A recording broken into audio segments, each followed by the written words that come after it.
12-hour days, hard work.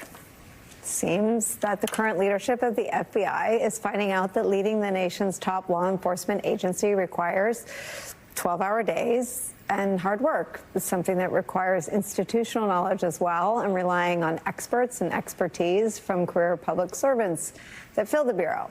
But FBI Director Kash Patel and Deputy Director Dan Bongino, who you just saw in the interview there, are taking the opposite approach. New reporting in the New York Times reveals that their actions are intensifying the unease inside the FBI. According to that reporting, quote, agents have been forced out, others have been demoted or put on leave, and with no explanation.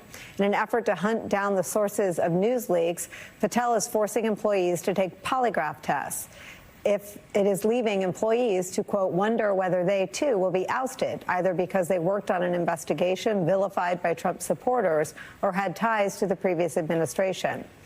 All of this could have enormous consequences for the agency tasked with keeping all Americans safe. The New York Times reports that Patel and Bongino have, quote, obliterated decades of experience in national security and criminal matters at the FBI and raised questions about whether the agents taking over such critical posts have the institutional knowledge to pursue cornerstones of its work.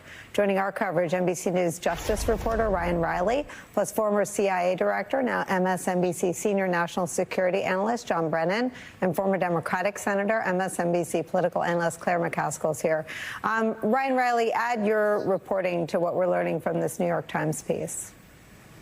Yeah, I think what Adam Goldman really captured here is just this real culture of people who are really scared about what's happening at the Bureau right now and losing all of that expertise. I think that individuals are really looking at that 20-year mark in terms of when they can retire with their full pension, and that's really determining their path forward. You know, I don't think many people are overstaying that 20-year mark or that requirement to turn a certain age before you leave and turn to the private sector. There's just a real fear about what's happening inside of the Bureau right now, and people feel like the loyalty test is really there, as well as, you know, this extreme turn towards these immigration cases is not really what a lot of FBI agents, FBI special agents signed up for, and having to spend so much of their time basically playing second fiddle to some of the, you know, to ICE agents, for example, even when they can only really play a background role in those in enforcing those administrative warrants, because that's not their core duty. This isn't federal law from, you know, going through the system that they normally go through, getting